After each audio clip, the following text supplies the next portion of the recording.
வணக்கங்கள். இந்த நிகழ்ச்சியின் வாயிலாக உங்களை வரவேற்பதில் மகிழ்ச்சி. இன்று நாம் பார்க்க இருக்கக்கூடிய தொகுதி சீர்காழி தனி சட்டமன்ற தொகுதி. களத்தில் யாருக்கு வாய்ப்பு இருக்கிறது, தொகுதியினுடைய பிரச்சனை என்ன என்பது குறித்து பேசுவதற்காக வேட்பாளர்கள் நம்மோடு இணைந்திருக்கிறார்கள். திமுக கூட்டணியில் மதிமுக சார்பில் போட்டியிடும் செந்தில் செல்வன் நம்மோடு நேரலையில் இணைந்திருக்கிறார். அதேபோன்று அதிமுக சார்பில் களம் காணும் திருமிகுமா சக்தியும் நம்மோடு இணைந்திருக்கிறார். தாவேகாவினுடைய வேட்பாளர் CS குட்டி நேரலையில் இணைந்திருக்கிறார். நாம் தமிழரினுடைய வேட்பாளர் சுபாஷ். வேட்பாளர்களுக்கு வணக்கம். திரு செந்தில் சார், நான் உங்ககிட்ட இருந்தே தொடங்குறேன். களம் எப்படி சாதகமா இருக்கு அப்படின்னு பார்க்கறீங்க? இந்த முறை தொகுதி சார்ந்த பிரச்சனைகள் அப்படிங்கிறது இதுவரைக்கும் என்னென்ன தீர்க்கப்பட்டிருக்கு, என்ன பிரதானமா இருக்கு? களம் திராவிட முன்னேற்ற கழகத்தினுடைய கூட்டணி வேட்பாளராக போட்டியிடுகிற எனக்கு மிக சாதகமாக இருக்கிறது. செல்லும் இடமெல்லாம் மக்கள் எழுச்சி ஆரவாரங்களை தெரிவித்து வரவேற்பளிக்கிறார்கள். களம் எங்களுக்கு சாதகமாக இருக்கிறது. தொகுதியிலே பல்வேறு தேவைகள் இருக்கிறது. குறிப்பாக இந்த பகுதி ஒரு விவசாய பகுதியாக இருப்பதனால் கொள்ளிடம் ஆற்றின் வெள்ள காலங்களிலே வெள்ள நீர் கடலுக்கு சென்று சேர்கிறது. இந்தியாவுடைய நிலப்பரப்பில் 4500 BCM மழை பெய்கிறது. 3000 BCM தண்ணீர் வீணாக கடலுக்கு செல்கிறது. இந்தியாவிலே உள்ள அணைகள் 156 BCM தண்ணீரை தேக்கி வைப்பதற்கு தான் அணைகளுக்கு அமைப்பு இருக்கிறது. ஆனால் வெள்ள காலத்திலே கடலுக்கு செல்லுகின்ற அந்த நீரை கொள்ளிடம் ஆற்றின் நடுவே அளக்குடி திருக்கழுப்பாலை இடையே கடைமடை கட்டமைப்பை உருவாக்குவதன் மூலம் அந்த வெள்ள தண்ணீரை தேக்கி விவசாயத்திற்கு பயன்படுத்த முடியும். இதற்கான செயல் திட்டங்கள் நடந்து கொண்டிருக்கிறது. இதை முழுமூச்சாக நடைமுறைப்படுத்துவதற்கு நான் குரல் கொடுப்பேன். மேலும் பாலூரான் படுகையிலே கட்டப்பட்டிருக்கிற தரை பாலம் போல பாலூரான் படுகையிலிருந்து அளக்குடி வரை கொள்ளிடம் ஆற்றின் குறுக்கே தரையில் பாலம், டைக் என்று சொல்லப்படுகிற தரையில் பாலம் 3 இடங்களிலே கட்டலாம். அப்படி கட்டுவதன் மூலம் வெள்ள காலங்களிலே வீணாக கடலுக்கு செல்கிற தண்ணீரை தடுத்து நிறுத்தி விவசாயத்திற்கு பயன்படுத்த முடியும் என்கின்ற கோரிக்கையை நான் பிரதானமாக கொள்ளிடம் பகுதியில் முன்வைக்கிறேன். இந்த கோரிக்கைகளை வென்றெடுப்பதற்காக சட்டமன்றத்தில் நான் குரல் கொடுப்பேன். மேலும் சீர்காழி தொகுதியிலே இருக்கிற ரயில்வே மேம்பாலங்கள் அமைப்பதற்கு, போக்குவரத்து நெரிசலை உண்டு பண்ணுவதற்கு, சீர்காழி நகருக்குள் பிரதானமான பேருந்துகள் உள்ளே வராமல் பைபாஸில் செல்கிறது. அவற்றை சீர்காழி நகரின் மக்களுக்கு பயன்படும் வகையில் கொண்டு வருவதற்கு மேம்பாலங்களை அமைப்பதற்கான மத்திய அரசாங்கத்திடம் குரல் கொடுப்பதற்கு அதற்கான அழுத்தத்தை கொடுக்க முடியும். இந்த முறை வரக்கூடிய காலத்திலையும் நாங்க நிறைய திட்டங்களை நிறைவேற்றுவோம் அப்படின்னு நீங்க சொல்லிருக்கீங்க கூட்டணி கட்சியில. இருந்தாலும் இப்ப அந்த 5 ஆண்டுகள்ல அரசு பள்ளியோட தரம் உயர்த்தப்படல, அப்படி விவசாயம் சார்ந்த எந்த முன்னெடுப்புகளும் எடுக்கப்படலைங்கிற தொகுதியில் இருக்கக்கூடிய பிரச்சனைகள் உங்களோட கவனத்திற்கு இப்ப வந்திருக்கா? 96 தேர்தலில் நான் போட்டியிடுகின்ற பொழுது அப்பொழுது சீர்காழி தொகுதியினுடைய வாக்காளர்களின் எண்ணிக்கை 1,34,000. இன்றைக்கு அது 1,00,000 வாக்காளர்கள் கூடியிருக்கிறார்கள். மக்கள் தொகை பெருக பெருக தேவையினுடைய அளவு அதிகரித்துக் கொண்டிருக்கிறது. அந்த அடிப்படையில் இத்தேவை ஏற்பட்டிருக்கிற தேவைகளை நிறைவேற்றுவதற்கு நான் குரல் கொடுப்பேன். சரி, நம்ம தொடர்ந்து பேசுவோம் சார்.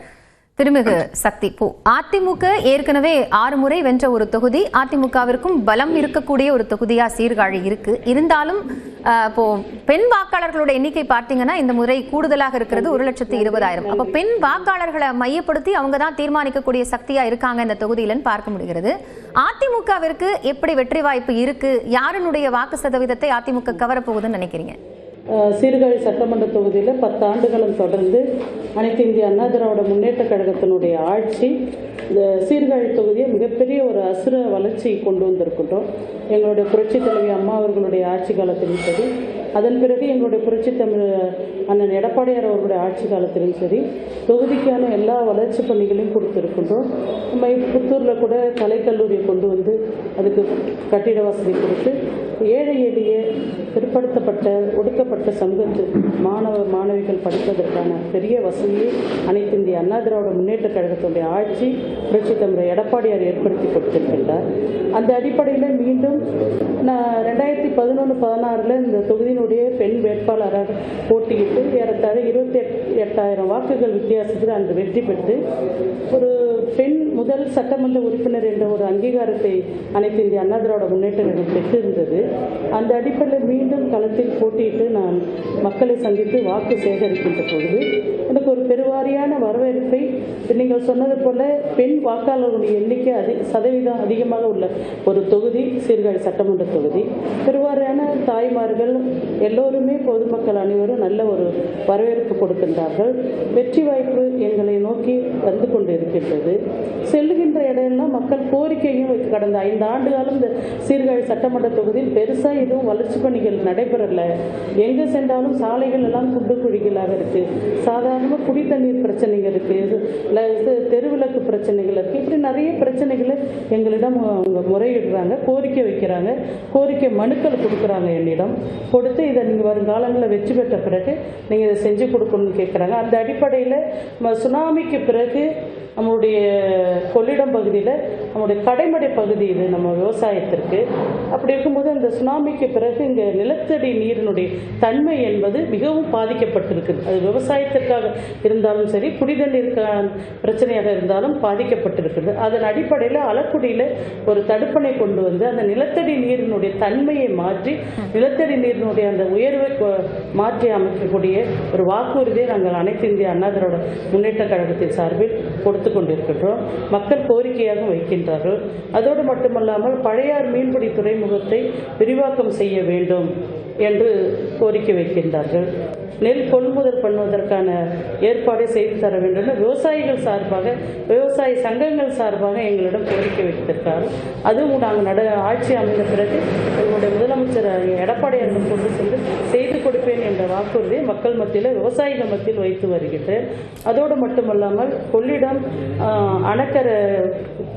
அணக்கரையிலிருந்து காட்டூர் வரை அந்த பெரிய கரை என்று சொல்லக்கூடிய இந்த கொள்ளிட கரை மிகவும் பழுதடைந்து ஒரு 2 வீலரோ இல்லை சைக்கிளில் செல்வதற்கு கூட ஒரு தகுதியற்ற ஒரு சாலையாக இருக்கின்றது. நாங்கள் அந்த கொள்ளிட கரையோரம் இருக்கின்ற ஒவ்வொரு ஊராட்சிக்கும் பஞ்சாயத்து வயசாக நாங்கள் வாக்கு சேகரிக்க செல்கின்ற பொழுது அவங்க வைக்கின்ற முதல் கோரிக்கை இந்த பெரிய கரையை எங்களுக்கு செப்பனிட்டு சரியான தார் சாலையாக எங்களுக்கு மாற்றி அமைத்து தர வேண்டும். ஏன்னா நாங்கள் விவசாய பொருட்களை ஒரு பகுதியிலிருந்து இன்னொரு பகுதிக்கு கொண்டு செல்வதற்கு அந்த சாலை மிகவும் அவசியமான ஒன்று என்று சொல்லியிருக்கின்றார்கள்.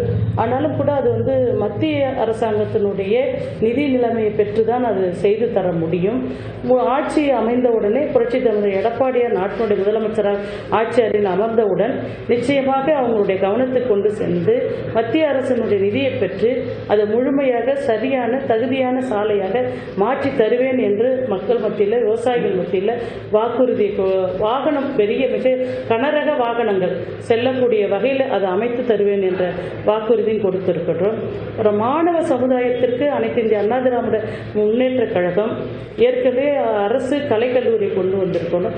அதே போல அவர்கள் தொழிற்படிப்பு படிப்பதற்காக ஐடிஐ அமைத்து கொடுக்க வேண்டும் என்ற ஒரு கோரிக்கை வச்சிருக்கார்கள். அதையும் செய்து கொடுப்போம் என்ற வாக்குறுதியை கொடுத்திருக்கோம். கொள்ளிடத்தை மையமாக வைத்து ஒரு புதிய தாலுகா அமைக்க வேண்டும் என்று இங்கே 42 ஊராட்சியை உள்ளடக்கிய பகுதி கொள்ளிடம் ஒன்றியம். இந்த 42 ஊராட்சியில் மக்கள் தொகை அடிப்படையில், கிராமங்களுடைய தூரத்தின் அடிப்படையில் ஒரு புதிய தாலுகாவை எங்களுக்கு அமைத்து அனைத்து இந்திய அண்ணா திராவிட முன்னேற்ற கழகம் நாகப்பட்டினம் மாவட்டத்தில் இருந்த நமது மாவட்டத்தை புதிய மாவட்டமாக மயிலாடுதுறை மாவட்டமாக பிரித்து கொடுத்து அதற்கு மாவட்ட ஆட்சியர் அலுவலகம், அதற்கு இன்னும் அரசு அலுவலகம்லாம் கட்டிடம், அதுக்கான நிதி ஆதாரத்தை ஒதுக்கியவர் எங்கள் புரட்சித் தமிழர் முன்னாள் முதலமைச்சர் எடப்பாடியார் அவர்கள். அதே போன்று இந்த தாலுக்காவை எங்களுக்கு அமைத்து தர வேண்டும். எடப்பாடியார் மீது எங்களுக்கு நம்பிக்கை இருக்கின்றது, செய்து கொடுப்பார், நீங்கள் கேட்டு வாங்கி கொடுங்கள் என்று மக்கள் என்னிடம் கோரிக்கை வைக்கின்றார்கள். நிச்சயமாக அதை செய்து கொடுப்பேன் என்ற வாக்குறுதியை மக்கள் மத்தியில் வைத்து வருகின்றோம். தாவேகா ஒரு மாற்று கட்சியா இந்த முறை தேர்தலை சந்திக்கிறீங்க. ஏற்கனவே திராவிட கட்சிகளுக்கு ரொம்ப பரிச்சயமான ஒரு தொகுதி சீர்காழி. எந்த அளவுக்கு தாவேகா வந்தா அங்க மாற்றத்தை கொடுப்பேன்னு நினைக்கிறீங்க? மேடம், சீர்காழி தொகுதி என்பது ஒரு 84 ஊராட்சிகளை உள்ளடக்கிய தொகுதி. அது மட்டும் இல்லாம 2 யூனியனை உள்ளடக்கிய தொகுதி, ஒரு மிகப்பெரிய நகரத்தை உள்ளடக்கிய தொகுதி, பேரூரை உள்ளடக்கிய தொகுதி. இந்த தொகுதிகள்ல தண்ணீர் பிரச்சனை தலைவிரித்து ஆடுது. அவ்வளோ பிரச்சனைகளை மக்கள் நான் சின்ன பிள்ளையில இருந்து இந்த ரசிகர் மன்றத்துல இருக்கேன், களத்துல இருக்கேன். 10 ஆண்டுகளா மக்கள் வந்து அவ்வளோ விஷயத்த சொல்றாங்க. என்னால வந்து அதெல்லாம் நடைமுறைப்படுத்த முடியல. கழகத் தலைவர் தளபதி விஜய் அவர்கள் இந்த வாய்ப்பை வழங்கியிருக்காங்க. அது மட்டும் இல்லாம வீடுமனை பட்டாக்கள் கிடைக்கல, ரொம்ப கஷ்டப்படுறாங்க. நிரந்தர வீடு இந்த 60 வருஷம் அவங்க வீடுகள்லாம் பார்க்கும் பொழுது குனிஞ்சு போறாங்க. இன்னமும் இந்த அவல நிலை உருவாகும். அடுத்தது நமக்கு தேவை மருத்துவம். மருத்துவ வசதி சரியான முறையில கிடையாது. இங்க உள்ள உட்கிராமம் எல்லாம் ஒரு மயிலாடுதுறை போகணும், இல்ல சிதம்பரம் போற சூழ்நிலை இருக்கு. எனக்கு வாய்ப்பு கிடைச்சா எல்லாத்தையுமே மாத்துவேன். மக்கள் தயாரா இருக்காங்க தமிழக வெற்றி கழகத்துக்கு வாக்களிக்க. அது மட்டும் இல்லாம கல்வி வந்து சிறந்த கல்வி வந்து இங்க சீர்காழியில இல்ல. ஒரு கல்லூரி, சிறந்த கல்லூரி இங்க சீர்காழியில இல்ல. அதை கொண்டு வருவேன். அது மட்டும் இல்லாமல் பாதாள சாக்கடை பிரச்சனை இருக்கு நகரத்துல. மீனவர்கள் அதிக வாழக்கூடிய பகுதிகள் இருக்கு. இப்படி சொல்ல போனா ஏகப்பட்ட ப்ராப்ளங்கள் இருக்கு மேடம். குறிப்பாக சொல்லணும்னா இந்த 60 ஆண்டுகள் இந்த 2 கட்சிகளும் மாறி மாறி ஆட்சி புரிஞ்சிருக்காங்க. இங்க நீங்க சொல்ற மாதிரி 2 கட்சி தான் இங்க மாறி மாறி சட்டமன்ற உறுப்பினர்களா வந்திருக்காங்க.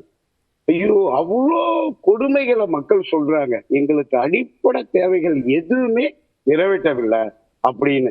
இந்த முறை எங்க தமிழக வெற்றி கழகத்தை சீர்காழி சட்டமன்ற தொகுதியில மிகப்பெரிய ஆட்சி மாற்றத்தை மக்கள் கொண்டு வருவாங்க.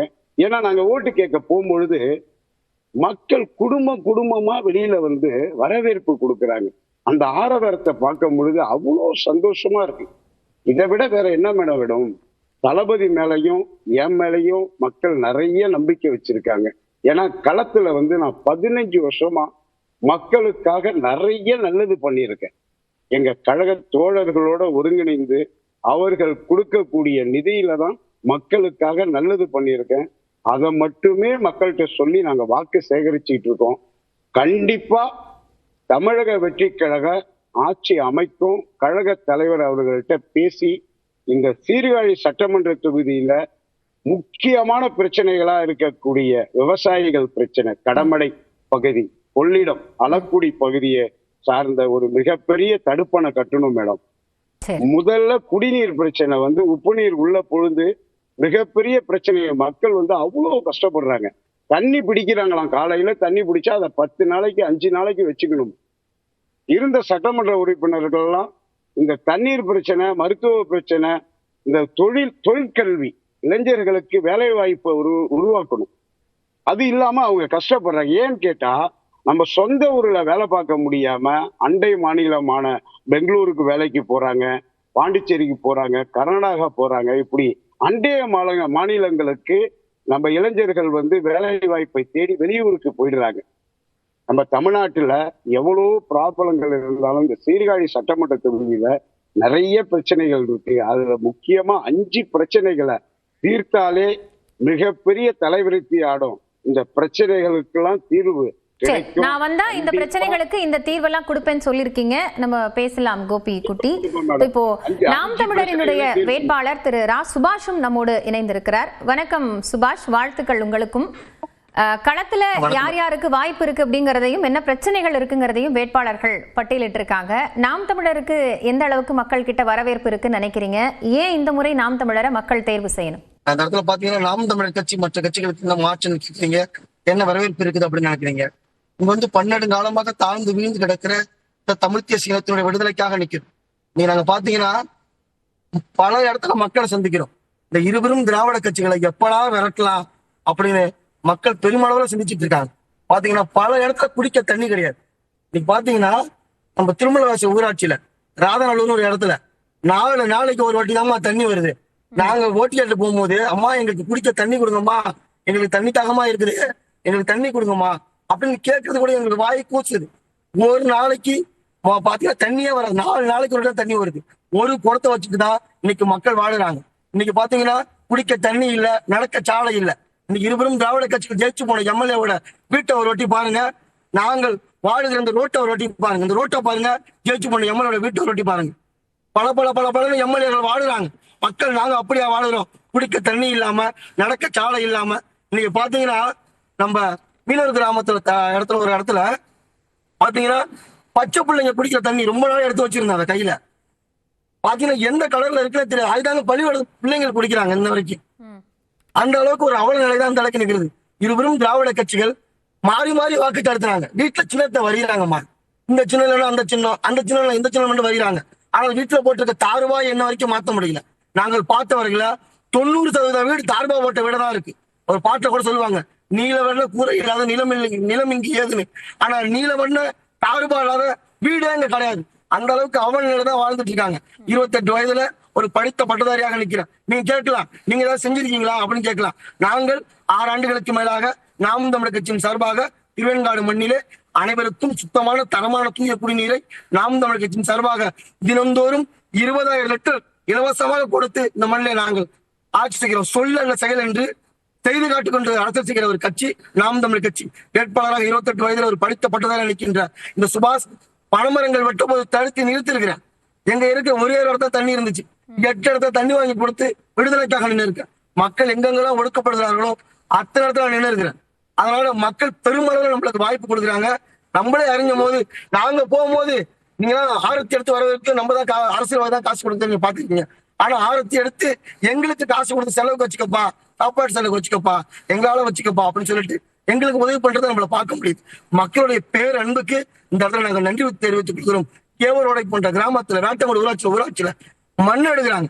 மண் எடுத்ததுனால பாதி உப்பு தண்ணி உள்ள போகுது, குடிக்க தண்ணி இல்லாத நிலையில் தான் ஒரு அவல நிலை தான் இருக்குது.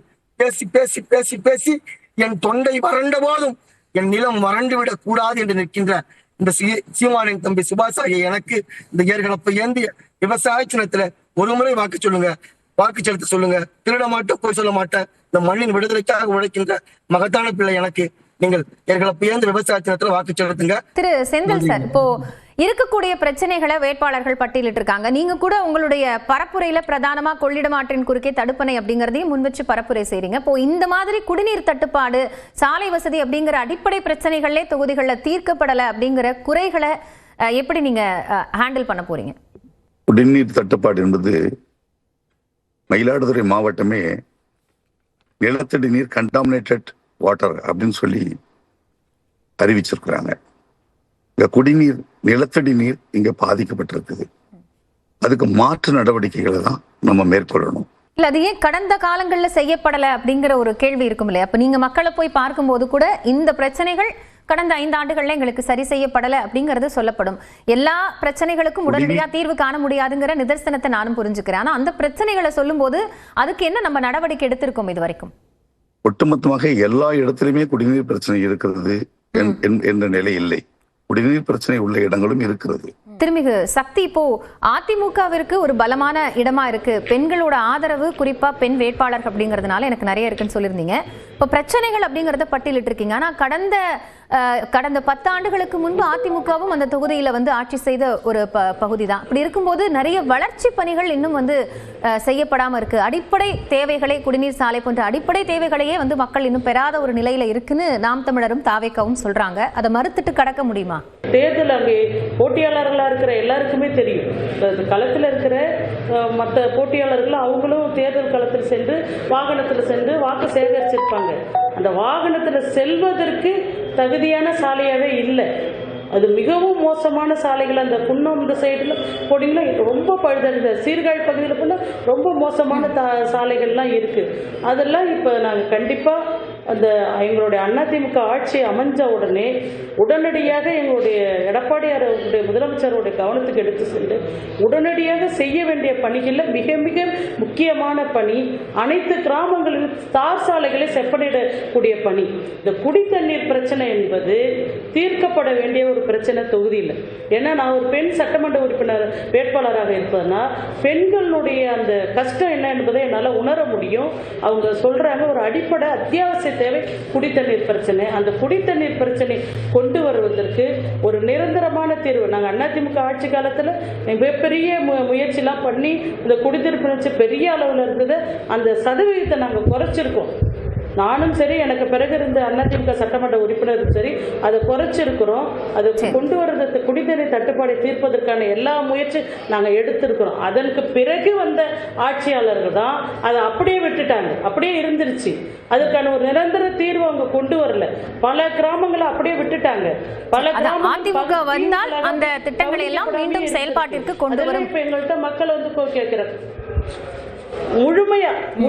முழுமையா செய்து கொடுப்போம் மேடம், முழுமையா செய்து கொடுப்போம். ஒரு நிரந்தர தீர்வை அனைத்து இந்திய அண்ணா திராவிட முன்னேற்ற கழகத்தில் சட்டமன்ற உறுப்பினராக தேர்வு செய்யப்பட்ட பிறகு செய்து கொடுப்பேன் என்ற வாக்குறுதியை நான் மக்கள் மத்தியில் வைக்கிறேன். மக்கள் என்ன ஜெயிக்க வச்சா அவங்க கேட்கக்கூடிய கோரிக்கைகள், முக்கியமான கோரிக்கைகள், சீர்காழி நகரத்துல பாதாள சாக்கடை வேணும், ரயில்வே மேம்பாலம் வேணும், போக்குவரத்து நெரிசலை வந்து சரி செய்யறதுக்கு மேம்பாலம் தேவை.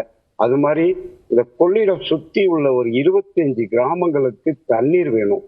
மருத்துவ வசதி, மெயினா வந்து மருத்துவ வசதி முக்கியமா. ஏன் ஒரு சட்டமன்ற தொகுதியா இருக்கு, வருஷம் வருஷம் நிதியாண்டுல இவ்வளோ தொகுதிகள்ல இவ்வளோ பணம் ஒதுக்குறாங்க, ஆனா ஏன் இங்க ஒரு மிகப்பெரிய தலைமை மருத்துவமனையா கொண்டு வர முடியல, பெரிய ஹாஸ்பிட்டலா அதை கொண்டு வர முடியலன்னு அப்படின்னு மக்கள் கேள்வி கேட்கிறாங்க. கண்டிப்பா மேடம், நான் சட்டமன்ற உறுப்பினர் ஆனா சீர்காழி தொகுதியை 234 தொகுதியில ஒரு சிறந்த தொகுதியா மாற்றுவேன். மக்கள் யாரை தேர்வு செய்ய போகிறார்கள், சீர்காழி தொகுதியின் சட்டமன்ற உறுப்பினராக யார் தேர்வு செய்யப்பட போகிறார் என்பதை தேர்தல் முடிவுகள் தான் காட்டும். உங்களுடைய நம்பிக்கைக்கு நியூஸ் 18 சார்பாக 4 வேட்பாளர்களுக்கும் வாழ்த்துக்கள். மீண்டும் ஒரு நிகழ்ச்சியில சந்திக்கலாம்.